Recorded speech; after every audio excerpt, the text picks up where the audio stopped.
Very warm welcome to you. This is RT Live from Moscow. Well, some breaking news this Victory Day as memorial events are marred in western Ukraine. Nationalist Party members have been violently disrupting a remembrance service as veterans pay tribute to those who perished in the war. Well, clashes with police continue on the streets of Lvov. Alexei Yerezhevsky is there for RT. Alexei, veterans being humiliated. It sounds as shocking as it is disrespectful, doesn't it? Tell us what's going on. Clearly, this doesn't look like a holiday at all here in the western Ukraine, in the capital city of Lvov.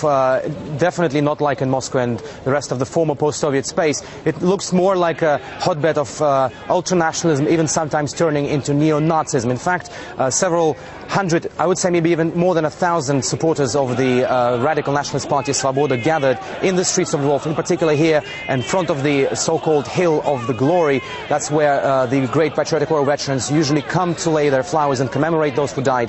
They gathered here to block the entrance of the veterans to the facility, to the cemetery where the Red Army soldiers were buried. Now, there has been lots of verbal abuse, saying death to the Muscovites, death to the communists, and other things like that, and even some physical abuse. Now, wearing St. George's ribbons, which are something of a traditional sign of this holiday everywhere across the former Soviet space, this has been very risky here. Now, people literally attacked the veterans and those carrying wearing those ribbons and ripped them off their chests. Now, there has been lots of pushing and shoving and screaming all the way through since early morning. Now the crowd has more or less calmed down, but a short while ago we've seen some violent scenes with this crowd turning their rage against the police. They were throwing rocks at buses carrying officers to the site, additional forces to the site, and also throwing smoke grenades and chanting some very aggressive slogans, sometimes even showing some neo-Nazist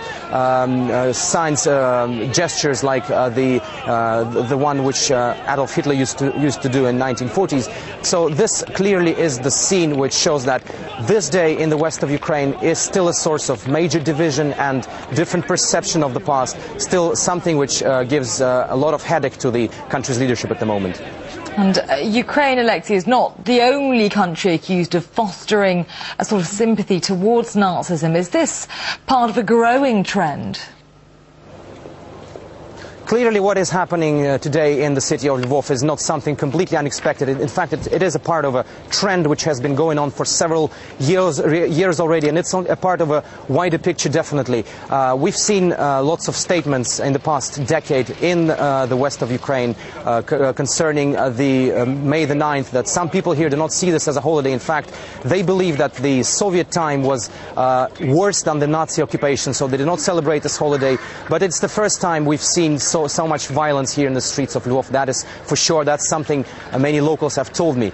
Same scenes can be seen in the Baltic states, where the history is sometimes also being rewritten and seen from the other perspective. In particular here in the west of Ukraine, the people glorify the founders of the insurgent UPA army, Stepan Bandera and Roman Shukhevich.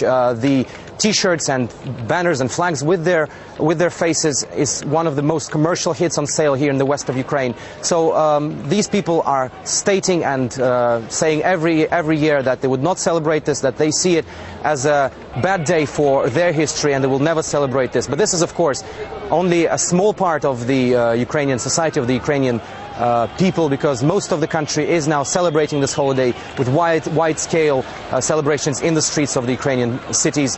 Ukraine, as I can remind to our viewers, was one of the most suffered parts of the Soviet Union, and many people, millions, died here liberating this country from the fascism.